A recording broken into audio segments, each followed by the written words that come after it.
وخشعت الأصوات للرحمن وخشعت الأصوات للرحمن فلا تسمع إلا همسا يومئذ يتبعون الداعي لا عوج له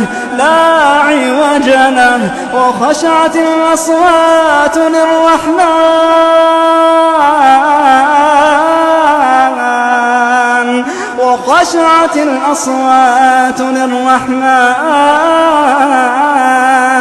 فلا تسمع إلا همسا.